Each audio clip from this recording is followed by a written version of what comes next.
మిత్రులారా నమస్తే, నేను మీ ప్రసాదమూర్తి. అమెరికా ప్రెసిడెంట్ 47వ అమెరికా ప్రెసిడెంట్ డొనాల్డ్ ట్రంప్ విపరీతంగా రెచ్చిపోతున్నాడండి. కట్టలు తెంచుకున్నటువంటి ఆగ్రహం, వ్యంగ్యం కలగలిపి మొన్న ఆయన మొట్టమొదటిసారి అధ్యక్షుడిగా ఎన్నికైన తొలి సమావేశం వైట్ హౌస్లో కాంగ్రెస్తో ఆయన మాట్లాడుతూ చేసినటువంటి ప్రసంగము, వేరే దేశాల మీద ఆయన చేసినటువంటి కామెంట్స్, ముఖ్యంగా ఇతర దేశాల నుంచి అమెరికాకి వస్తున్నటువంటి ఉత్పత్తుల మీద అమెరికా వాళ్ళు విధిస్తున్నటువంటి పన్నులు, ఇతర దేశాలకి అమెరికా నుంచి వెళుతున్నటువంటి ఉత్పత్తుల మీద ఇతర దేశాలు వేస్తున్నటువంటి పన్నులు, వీటికి సంబంధించి అమెరికా ప్రెసిడెంట్ చాలా వ్యాఖ్యలు చేశాడు మొన్న. ఇది చాలా ప్రపంచమంతా కూడా ఆయన వ్యాఖ్యలు వైరల్ అయ్యి అందరికీ కూడా ఊరకన ఒళ్ళంతా భగభగ మండిపోతుంది ఆయన మాటలు వింటూ ఉంటే. ఆయన మాటలు వింటుంటే ఏమనిపించిందయ్యా అంటే, ప్రపంచం అంతా కలిసి అమెరికాని కొరుకు తినేసి కొంచెం అమెరికాకు తెలియకుండా అమెరికాని దోచేసుకుంటున్నారని చెప్పి, Brazil, Mexico, China, Canada, France ఇట్లాంటివన్నిటితో పాటు ఇండియాతో సహా ఏమిటయ్యా అంటే, అమెరికా నుంచి వస్తున్నటువంటి వస్తువుల మీద ఆయా దేశాల్లో టారిఫ్ విపరీతంగా వేసేశారు. ఇండియా అయితే 100% పైగా పన్నులు విధించేస్తుంది. మనమేమో చేతులు కట్టుకొని కూర్చున్నాం, కళ్ళు మూసుకొని కూర్చున్నాం. ఎంత అన్యాయం అయిపోయింది మన దేశం అని చెప్పేసి పాపం ఆపద్బాంధవుడిలాగా అమెరికాని ఇప్పుడిప్పుడే కళ్ళు తెరుచుకొని అమెరికా వాళ్ళందరూ కూడా ఒక్కసారిగా ఒళ్ళు విదిలించుకొని ఎంత అన్యాయం జరిగిందిరా బాబు అని అనుకునేటట్టుగా మాట్లాడాడు. సామాన్యులకు ఏమర్థమవుతుంది ఆయన మాటలతో అంటే, నిజమేనేమో పాపం అంత పెద్ద అగ్రరాజ్యం, సామ్రాజ్యవాద దేశం, ప్రపంచ దేశాలని, ముఖ్యంగా బడుగు బలహీన దేశాలనైతే గుప్పెట్లో పెట్టుకునేటటువంటి దేశం, అభివృద్ధి చెందిన దేశాలను కూడా శాసించగలిగేటటువంటి దేశం, లేదా ఇంకా పెద్ద దేశాలని ఆపస్మే అంటే పరస్పరం యుద్ధం చేసుకోవడానికి వాతావరణాన్ని సిద్ధం చేసే దేశం.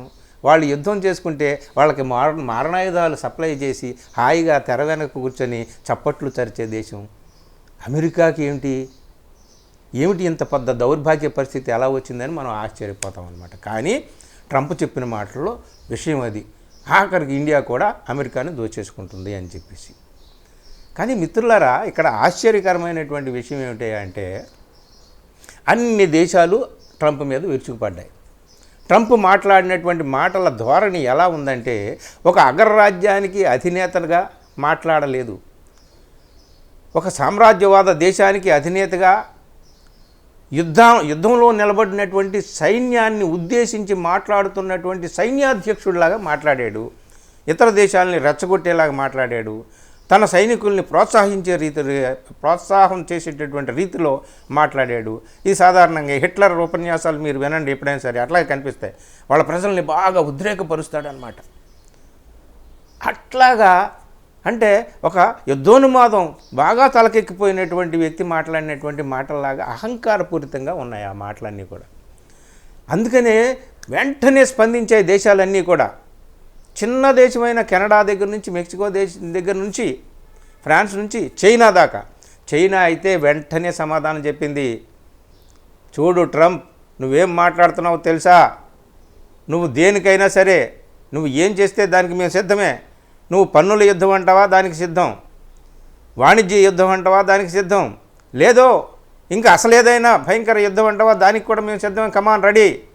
స్నేహంతో చేతులు కలిపితే రెడీ. లేదంటే వార్ అంటావా, దానికి రెడీ.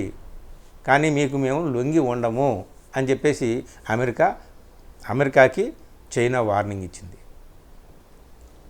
అలా ఉంటే ఫ్రాన్స్ కూడా వాళ్ళేం తక్కువ తినలేదు. ఫ్రాన్స్ నాయకులు కూడా ట్రంప్ ద్వారా మొత్తం అమెరికా సమాజానికి సందేశం ఏం పంపించారంటే, మీరు వాషింగ్టన్, మాస్కో ఈ రెండు కలిపి మొత్తం మా దేశాలన్నింటినీ కూడా నియంత్రణలో పెట్టి ఉంచాలనుకుంటే సాధ్యమయ్యేది కాదు, జాగ్రత్త, ఖబర్దారని వాళ్ళు అన్నారు.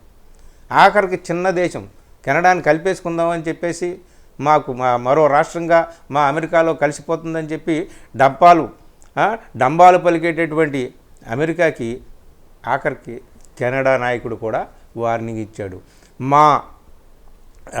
మా స్వాతంత్ర్యాన్ని, మా స్వావలంబనని కాపాడుకునేటటువంటి శక్తి సామర్థ్యాలు మాకున్నాయని చెప్పేసి ఆయన చెప్పాడు. మిత్రులారా, మామూలు విషయం కాదు.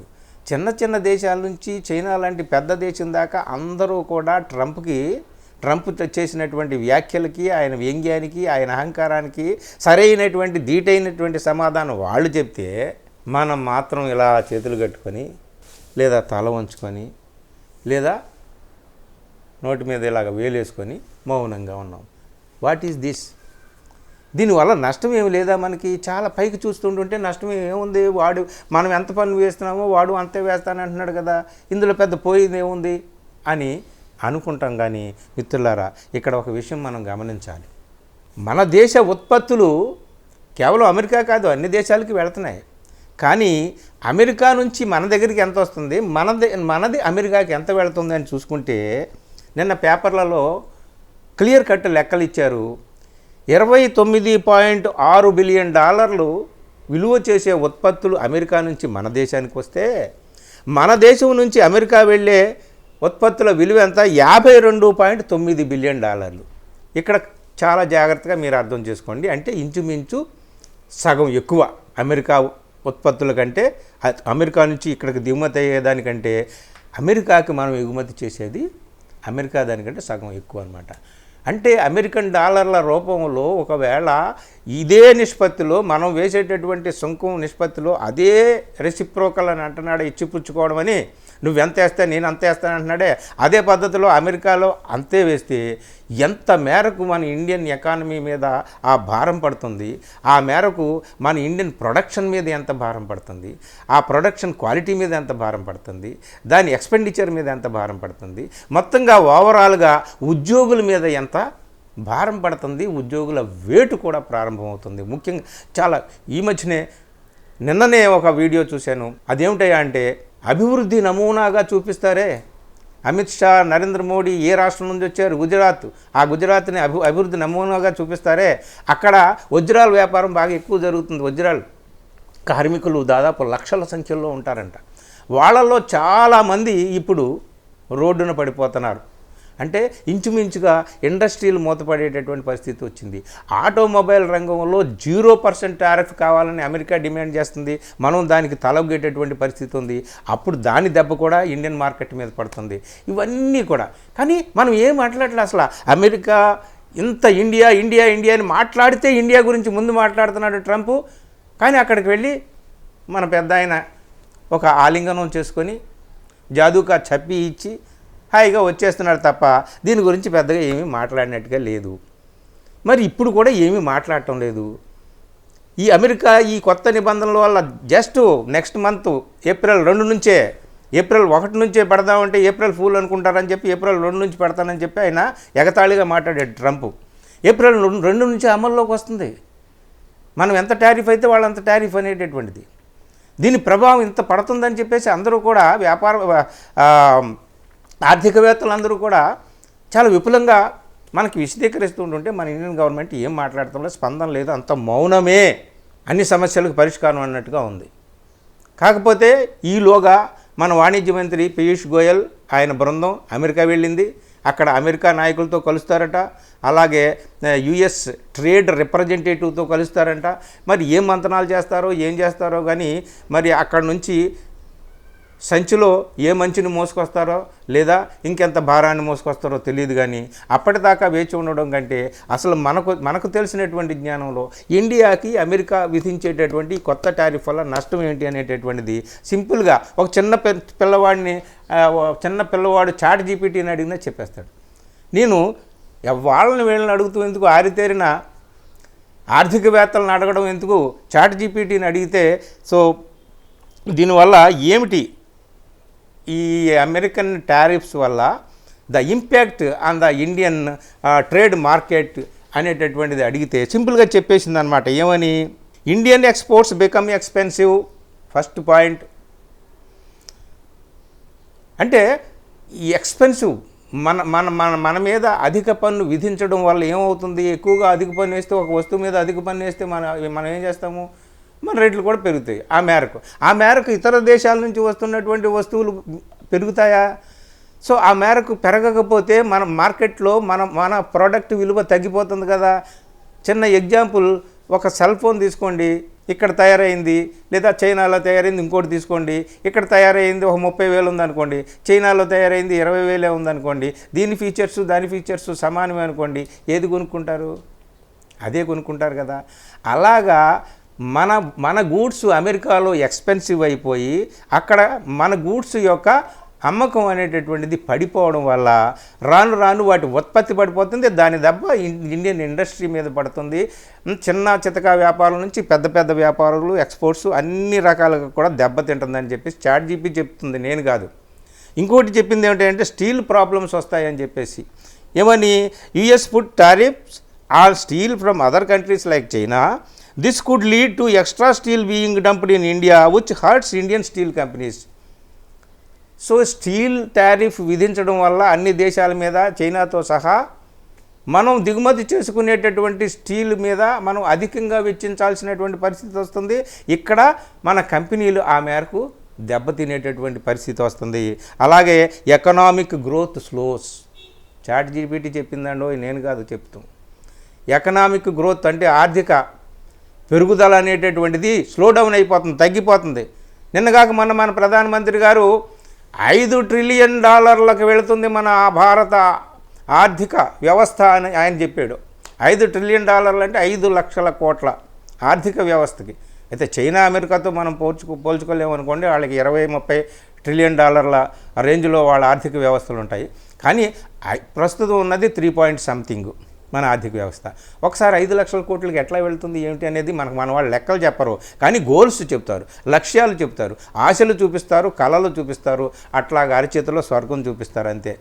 ఒక పక్క ఏమో మొత్తం మార్కెట్ అంతా డౌన్ అయిపోతుందా, మొత్తం మన ఇండియన్ ఎకానమీ దెబ్బతింటుందేమో ఈ అమెరికా వల్ల అని చెప్పేసి గగ్గోలు పెడుతున్నారు ఆర్థికవేత్తలందరూ. మన వాళ్ళు ఏమో మన ఆర్థిక వ్యవస్థ పెరుగుతుందని చెప్తున్నారు, కానీ అమెరికాని మాత్రం ఒక మాట అనటం లేదన్నమాట. Rupee weekends. ChatGPT చెప్పింది ఇంకో మాట. మన రూపాయి విలువ పడిపోతుంది, బలహీనం అయిపోతుంది, నీరసం అయిపోతుంది, డాలర్ ముందు సాగిలి పడిపోవాల్సినటువంటి పరిస్థితి వస్తుందని చెప్పేసి. ఇట్లాగ ఓవరాల్గా చూసుకుంటే ఇండియన్ మార్కెట్, ఇండియన్ వ్యాపారం, ఇండియన్ బిజినెస్, ఇండియన్ ప్రొడక్షను మొత్తం ఓవరాల్గా ఆ ఇంపాక్ట్, యుఎస్ టారిఫ్స్ ఇంపాక్ట్ అనేటటువంటిది చాలా ఎక్కువగా ఉంటుంది అనేటటువంటిది మనకు అర్థమవుతున్న విషయం. కానీ ఈ విషయంలో భారత నేతలు కానీ, సంబంధించినటువంటి అధికారులు కానీ ఏమీ మాట్లాడటం లేదు. మరి ఈ మౌనానికి ఉన్నటువంటి అర్థం ఏమిటో మనకు తెలియదు. బహుశా మౌనంగా ఏమన్నా ట్రంప్ మీద విజయం సాధించాలని, మౌనంగా ఏమైనా ట్రంప్ని మంచి చేసుకోవాలని అందరూ మాట్లాడుతున్నారు. మేము మాట్లాడటం లేదు మహాశయ, కాబట్టి నువ్వేదో మాకు కొంచెం మంచి చేయని చెప్పేసి ఒక రకమైనటువంటి వ్యూహాత్మకమైనటువంటి మౌనమా, నిశ్శబ్దమా, ఇది ఏదో తెలియదు. కానీ మొత్తానికి 2వ తేదీ నుంచే అమెరికా అమలు చేస్తున్నటువంటి ఈ టారిఫ్స్ ప్రభావం విపరీతమైనటువంటి పరిణామాలకు దారితీయవచ్చు. నాట్ ఓన్లీ ఇండియా, చాలా చిన్న దేశాల మీద అది ప్రభావం చూపించవచ్చు అనేటటువంటిది అర్థమవుతుంది మిత్రులారా. ఇది మరి దీన్ని ఏ విధంగా, ఇది యుద్ధం నిజంగా, దీనికి పన్నుల యుద్ధం అని, వాణిజ్య యుద్ధం అని అంటున్నారు, కానీ అసలైన యుద్ధం ఇదే. ఆర్థిక రంగంలో జరిగేటటువంటి వ్యూహాత్మకమైనటువంటి యుద్ధాలు పైకి కనిపించవు. ఇక్కడ నెత్తురు ప్రవహించదు, ఆయుధాలు కనిపించవు, మా అణుబాంబులు శబ్దాలు వినిపించవు, ఏమి ఉండదు, కానీ దేశాలు అల్లకల్లోలమైపోతాయి. ఇదన్నమాట అగ్రరాజ్యాలు చేసేటటువంటి కుట్రపూరితమైన, దురహంకారపూరితమైనటువంటి వ్యవహారం. దీన్ని మనం ఎట్లా ఎదుర్కొంటామో, మన నాయకులు ఏం చేస్తారనేది చూడాలి. Thank you.